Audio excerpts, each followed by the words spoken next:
शालू तैयार हो ऑफिस के लिए निकल ही रही थी कि तभी पापा जी की आवाज़ सुनाई दी। शालू, इधर आओ बेटा, मुझे तुमसे कुछ ज़रूरी बात करनी है। शालू ने कहा, पापा, अभी मुझे देर हो रही है, ऑफिस का समय हो गया है, शाम को बात करते हैं। पापा, ठीक है, जाओ। और वह निकल गई। उसे तो लखन जी ने जाने को कह दिया, किंतु उसके जाते ही मीना जी पर बरस पड़े। यह सब तुम्हारे लाड प्यार का ही करा धरा है। जो लड़की बात तक करने को तैयार नहीं, क्या ज़रूरत है नौकरी करने की? अगर करनी है तो अपने घर जाकर करे। कम से कम उसकी शादी तक कर अपने भार से मुक्त हूँ। मैं कहता हूँ कि समझाओ उसे, वह तो ना समझ है, परंतु तुम्हारी बुद्धि पर क्या पत्थर पड़ गए हैं? तभी मीना जी आंखों में आंसू भर आए।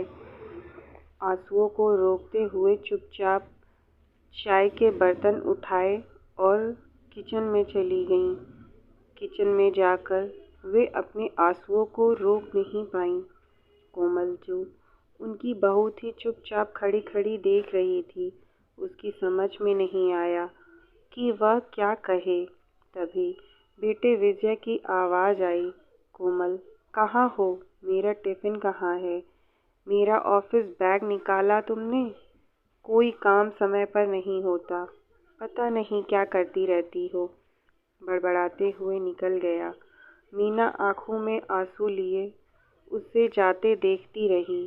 शाम को चाय पीने के बाद लखन जी बहुत बेचैनी से सालू का इंतज़ार कर रहे थे।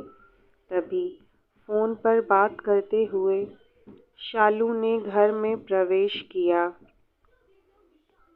शालू, अब समय है? लखन जी की आवाज़ गूंजी। हाँ पापा, आती हूँ, मीना जी बोली। थकी हुई आई है, पहले उसे कुछ चाय पानी तो कर लेने दो। लगभग चीखते हुए लखन जी बोले, तुम चुप रहो। तभी उनकी आवाज़ सुनकर सालू अपने कमरे से निकल कर आई और उनके पास बैठते हुए बोली, हाँ पापा, पूछिए, क्या पूछना है आपको मुझसे? ध्यान से सुनो, और मुझे तुम्हारी सहमति ही चाहिए। ना, नहीं सुनना चाहता।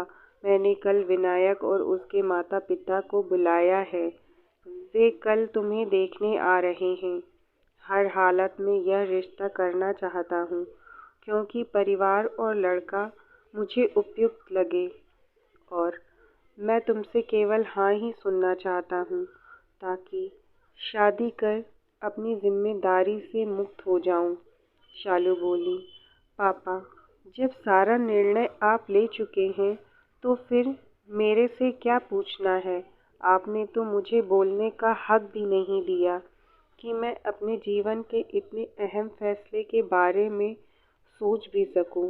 पापा, क्या क्या तुम इतनी बड़ी और समझदार हो गई हो कि मेरे जीवन का अनुभव तुम्हारे सामने बेकार है? नहीं पापा, मैं ये नहीं कह रही, किंतु मुझे भी अपनी बात रखने का मौका तो दें। विजय भी ऑफिस से आ गया और वह भी वहीं बैठ गया। कोमल सबके लिए चाय बनाकर लाई और वह भी एक तरफ खड़ी हो गई, क्योंकि ससुर के सामने उसे बैठने की अनुमति नहीं थी। शालू ने बातों का एक सिरा पकड़ते हुए बात शुरू की। पापा, मैं बस इतना कहना चाहती हूँ कि मैं अभी शादी नहीं करना चाहती, कारण मेरे भी अपने कुछ अरमान हैं, इच्छाएं हैं, जिन्हें मैं पूरा करना चाहती हूँ। मैं अपने पैरों पर खड़ी होकर आत्मनिर्भर बनना चाहती हूँ, ताकि कोई मुझे ये ना सुना पाए कि तुम्हें खाना कपड़ा देता हूँ, सर पर छत मेरे कारण है। पापा, तू ये कैसी बातें कर रही है? अपने शौक अरमान सब जाकर अपने पति के घर पूरे करना, यदि पति और सास ससुर अनुमति दे तो, और यदि उन्होंने अनुमति नहीं दी तो कब और कैसे करूँगी? ये सब फिजूल की बातें हैं। ग्रेजुएशन कर लिया, शादी ब्याह कर अपनी गृहस्थी में रम जाओ। औरतों को यही शोभा देता है। हाँ, यही शोभा देता है कि जीवन भर उनकी स्वतंत्रता दूसरों की इच्छा पर गिरवी रख दो और फिर वे जैसे नाच नचाए नाचो। हर बात के लिए ताने उलाहना सुनो और यदि तकलीफ में रोने का मन करे तो उसकी भी आज़ादी नहीं। घुट घुट कर सास ससुर पति बच्चों की तीमारदारी में अपने अस्तित्व को ही भुला दो।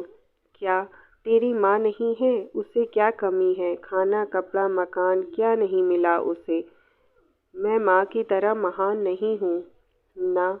मैं उनके साथ जीवन जी सकती हूँ जहाँ परिवार में अपना गम भी हल्का करने की स्वतंत्रता ना हो। कोई ऐसा मजबूत कांधा ना मिले जिस पर सर रखकर अपने आंसू बहा सके। पापा ने कहा, बहुत बड़ी हो गई है, बड़ी बड़ी बातें करने लगी है। कहाँ से सीखती है यह सब? कहीं तेरी माँ तो तुझे यह सब नहीं सिखाती? पापा जोर से बोले। शालू चिल्ला पड़ी, माँ को बीच में ना लाएं। ये सब मैंने सीखा है आपके माँ के प्रति व्यवहार से। जब छोटी थी तो नहीं समझती थी। माँ को रातों में रोते देख सोचती थी उनको कहीं दर्द हो रहा है। मैं पूछती थी तो, माँ क्यों रो रही हो? दवा लगा दूं? तब मेरी बाल सुलभ बातें सुनकर हंस पड़ती। आंखों में आंसू, ओठों पर मुस्कान, यही थी उनकी पहचान। फिर जैसे जैसे मैं बड़ी होती गई कुछ कुछ बातें मेरी समझ में आने लगीं। मैं देखती थी कि माँ सुबह से देर रात तक काम में लगी रहती, फिर भी कोई उनसे यह नहीं पूछता कि उन्हें खाना खाया या नहीं, उन्हें कोई तकलीफ है क्या। दादी दादू चाचू बुआ और आप भी सब उन पर सवार रहते कि यह नहीं किया वह नहीं किया। हर समय जली कटी सुनाना, ताने उलाहने मारना, नानू के घर को लेकर उन्हें उल्टा सीधा बोलना। और अब जब मैं पूरी तरह सब समझ गई हूँ तो कम से कम मैं तो ऐसा जीवन नहीं चाहूँगी। आपने कब एक अच्छा पति बन माँ का साथ निभाया? अपने माता पिता भाई बहन के कहे अनुसार ही आपने भी तो उन्हें अपमानित किया। अपना घर माता पिता भाई बहन सबको छोड़ आपका हाथ पकड़ आपके भरोसे वह इस घर में आई थी। क्या सपोर्ट दिया आपने माँ को? क्या कभी आपने माँ से पूछा कि वह क्या चाहती है? उन्हें क्या अच्छा लगता है? खाने की स्वतंत्रता नहीं, पहनने की नहीं, कहीं आने जाने की नहीं, सिर्फ सबकी इच्छा अनुसार लट्टू सी घूमती रही। उनका अपना अस्तित्व ही खत्म हो गया। वह केवल मिसेज लखन, किसी की बहू, किसी की भाभी और अपने बच्चों की माँ थी। वो खुद कौन थी, क्या थी पता नहीं। अब पापा कुछ संपत सवर में बोले, तू कब से इतना सब सोच रही है? मैंने जब से होश संभाला है माँ को रोते ही देखा है। याद है आपको एक बार जब नानी की तबीयत खराब थी, तब आपने उन्हें यह कहकर मेरी माँ की भी तबीयत ठीक नहीं है, चुपचाप उनकी सेवा करो, मायके जाने का भूल कर भी नाम नहीं लेना। माँ कितना रोई थी, कितना गिड़गिड़ाई थी कि एक बार मुझे मेरी माँ से मिला दो, किंतु आपने नहीं जाने दिया। चौथे दिन नानी माँ से मिले बिना स्वर्ग सिधार गई। क्या यह अन्याय नहीं था? वे पत्नी हैं आपकी, बंधुआ मजदूर नहीं, जो उनके जाने से काम की परेशानी होगी। इस कारण वो अपने से भी नहीं मिल सकी। मुझे याद है माँ नानी का फोटो देख देख कर चुपके चुपके रोती रहती थी। कोई उन्हें सांत्वना भी नहीं देने वाला था इस घर में। पापा सब कुछ देखा है। आपको याद नहीं होगा कि एक बार जब चाचू अपने परिवार के साथ आए थे तो आप कितनी चीज़ें बाजार से लाए थे, माँ से कैसे उनकी खातिरदारी करवाई थी। घंटों वे रसोई में न जाने क्या क्या बनाती रहती थी। बुआ के आने के बाद दादी माँ को कितना सुनाती थी, नंद आई है, ये बना वो कर। माँ चुपचाप करती रहती, किंतु आज तक कभी मेरी मौसी अपनी बहन से मिलने नहीं आ सकी। मुझे याद है एक बार जब मामा आए थे, वे कितना कुछ लेकर आए थे पूरे परिवार के लिए, कपड़े, माँ के लिए अंगूठी, फल, मिठाई। फिर भी आपने उनसे सीधे मुंह बात नहीं की, क्यों? पापा, क्या मैं गलत कह रही हूँ? बताएं, क्या ये सब माँ को बुरा नहीं लगता होगा? कल को मेरे ससुराल में आपका और भैया का कोई ऐसे अपमान करे तो क्या मैं सहन कर पाऊंगी? पापा, आपके माँ के प्रति व्यवहार ने ही मुझे यह सब सिखा दिया। आपके व्यवहार की जो छाप मेरे बाल मन पर पड़ी, वह इतनी पक्की है कि ससुराल से शादी से अपने पति नाम के जीव से ही मुझे डर लगता है। इसलिए मैं शादी ना करके स्वतंत्र रहना चाहती हूँ। आज बेटी की बात सुनकर लखन जी निरुत्तर थे। वह कहीं भी कुछ भी गलत नहीं बोल रही थी। आज वे अपने व्यवहार के लिए शर्मिंदा थे। फिर भी वे अपनी बेटी को समझाते हुए बोले, बेटा, जैसे 5 उंगलियां बराबर नहीं होती, वैसे ही हर ससुराल और पति भी एक जैसे नहीं होते। फिर हमारा ज़माना और था, अब नई पीढ़ी में बदलाव आ गया है। नई पीढ़ी के बच्चे अपनी पत्नी का ध्यान अच्छे से रखते हैं। तू चिंता मत कर। हाँ, जैसे मेरे भैया मेरी कोमल भाभी का रखते हैं। क्या उम्र है अभी उनकी? आप लोगों ने उन पर कितनी पाबंदियां लगा रखी हैं। साड़ी पहनो, सर ढको, कोई और ड्रेस का तो सोचना भी नहीं।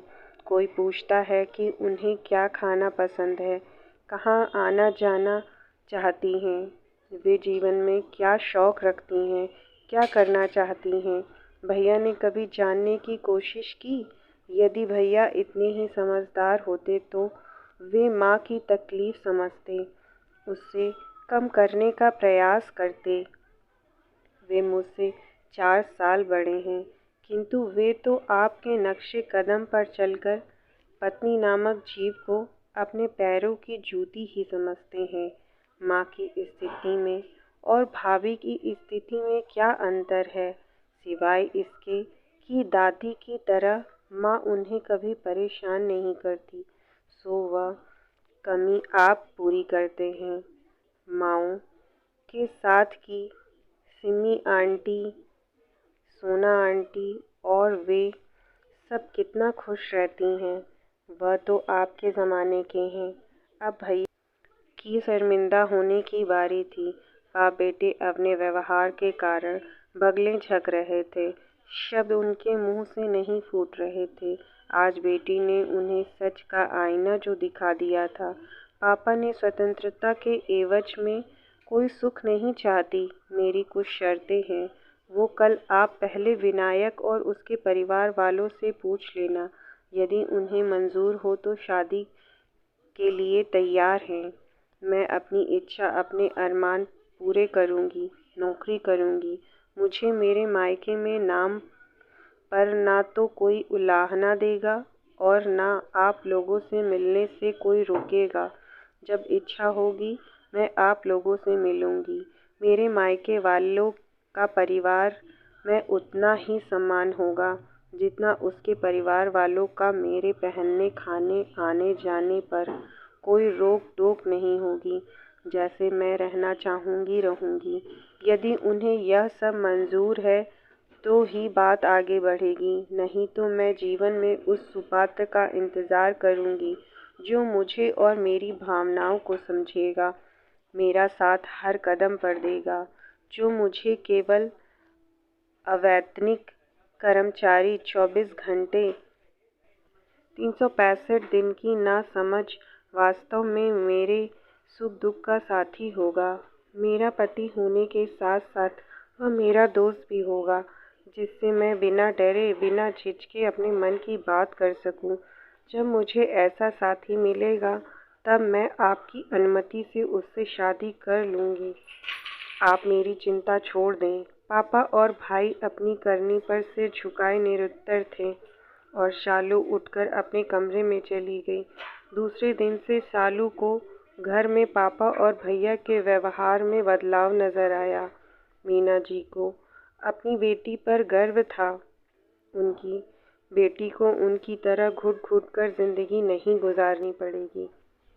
आप सबको मेरी कहानी पसंद आई हो तो प्लीज़ मेरे चैनल को सब्सक्राइब करें।